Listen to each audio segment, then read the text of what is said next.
Кече жакында эле бул жерде спорттун ар кандай түрлөрү боюнча мелдештер өткөрүлүп жаткан.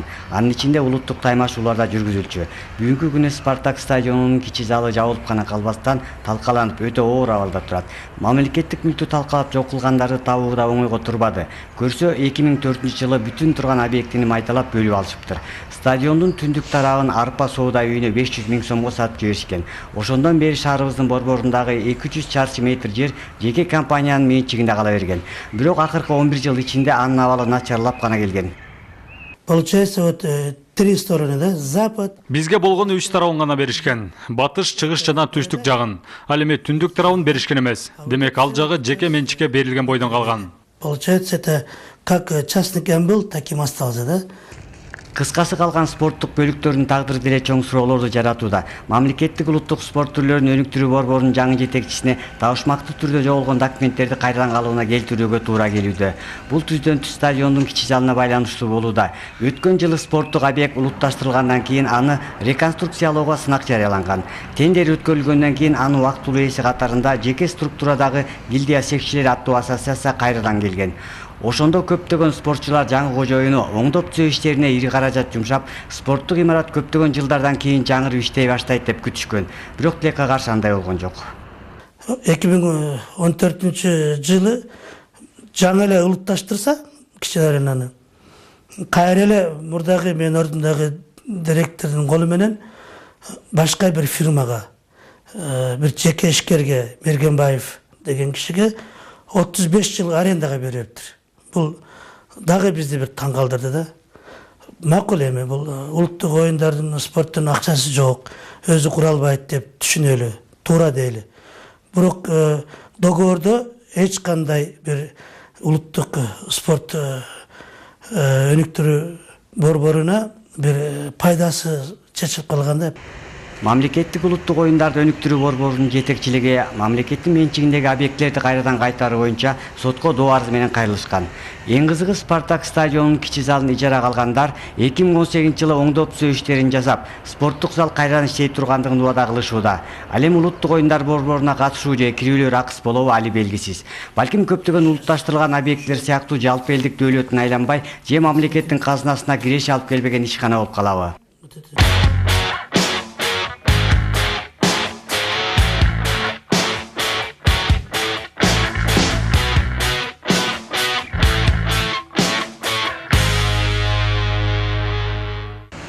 Мамлекеттик мүлк фондусу кичи залдын айланасындагы абал боюнча айтып беришти. Алар бардыгын мамлекеттин менчигине кайрып берүү оңой эместигин белгилешүүдө.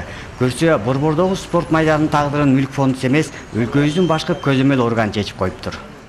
Фонду гостему, что неизвестно причины. Стадиондун бул бөлүгү эмне үчүн улутташтырылып калгандыгы мамлекеттик мүлк фондусуна белгисиз. Улутташтыруу иш-чаралары учурунда башкы прокуратура тарабынан убактылуу өкмөттүн декреттери аркылуу жасалган. Бардык учурларда башкы прокуратурага шилтеме көрсөтүлүп келген. Башкача айтканда, башкы прокуратура убактылуу өкмөткө жолдомо жөнөткөн. Андан кийин убактылуу өкмөт улутташтыруу чечимин чыгарган. 2010-жылдагы апрель окуяларынан кийин убактылуу өкмөттүн декреттери менен 47 объект менчиктештирилген. Алардын кайсы бир өлчөмдө качкын президент Бакиевдин үй бүлөсүнө тиешелүү деп аныкташкан. Ал эми 5-чакырылыштагы парламент улутташтырган объектилерди натыйжалуу бөлүштүрүү программасы тууралуу атайын токтом чыгарган. Ага Кыргызстандын түштүгүндөгү турак-жай имараттары, автоунаалар, ар кандай акционердик коомдордун акциялары жана башкалар кирген. Бул жеке менчиктүү күч менен тартып алуу тизмесине бир кездеги кыргызстандыктардын борбор калаадагы эң сүйүктүү Чатыркөл кинотеатры да кошулган. Ал Маданият министрлиги ушундай абалда тапшырылган. Кинотеатр Чатыркөл был реализован. Чатыркөл кинотеатры 2009-жылы мүлк фондусу тарабынан Швайденко аттуу жаранга 3 миллион 100 000 сомго сатылган. Ал эми 7-апрелден кийин убактылуу өкмөттүн декрети менен Чатыркөл кинотеатры улутташтырылып, кайрадан өкмөткө кайтарылган. Андан кийин мүлк фондусу белгилүү чектөөлөрдү алуу боюнча иш-чараларды жүргүзүп, көрсөтүлгөн эреже боюнча Маданият министрлигинин балансына өткөрүп берген. Мынчалык чоң эмес объектилерди мамлекеттик менчиге өткөрүүдө эле экинчи ирет жаралуусун шарттаган жок. Азаптан арылбаган кинотеатр өрт чыкканга чейин автосалон катарында колдонуп келген. Я маленькая была, но я помню. Мен анда кичинекей болчумун, бирок бардыгы эсимде. Бул жерде кино көргөнү келчүбүз. Ал учурда ушул кинотеатрга келип, бардык жерге балмуздак таттуулар жайнап турчу. Пирожные везде вокруг. Я была в детском саду. Мен бала бакчага жакын болчумун. Анан мультфильм көргөнү кинотеатрга келчүбүз. Эсимде калганы кинотеатрда өрт чыккан. Бир канча жолу өрттөп кетишти. Несколько раз поджигали и все. Это самое было, что ни на есть. Мурда бардыгы жакшы болчу. Бул кинотеатр бизге жакын эле. Көп эле келчүбүз. Анын эле жаап салышты. Бишкектиктердин бир кездеги белгилүү эс алуучу жайы улутташтырылгандан кийин деле өнүгүп кеткен жок. Кинотеатрдын аркы тарабындагы гүл бакчада элдер көлөкөлөп, кино башталгычакты балмуздак жеп күтүп отурчу. Азыр болсо ал жер үйү жок сел саяктардын байыры алган жерине айланган.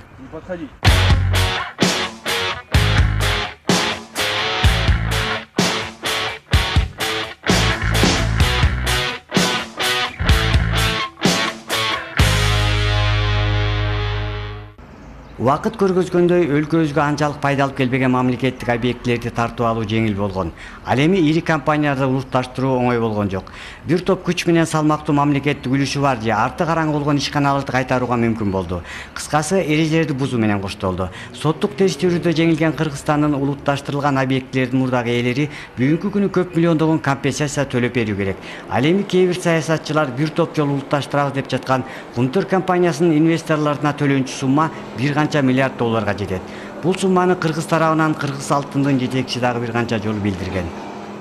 Сердцем я за национализацию, как патриот. Мен жүрөгүм менен улутташтырууга макулмун, бирок акылым менен иштин улануусун каалайм. Улутташтыруу вариантында тобокелдик бар. Бул жерде болот же болбойт дегендей, утабыз же утулабыз. Бирок мамлекеттик жетектөө тобокелчилик болуп калат.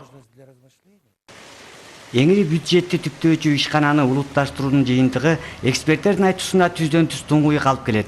Өлкөбүз финансылык жоготууга гана учурабастан белдүү инвесторлор Кыргызстандын экономикасына каражат жумшоону олуттуу ойлоно башташты. Национализация в данном случае технически возможно. Улутташтыруу техникалык жактан болот, бирок юридикалык жактан кооптуу болуп калат. Анткени биз биринчиден инвестициядан кур калабыз.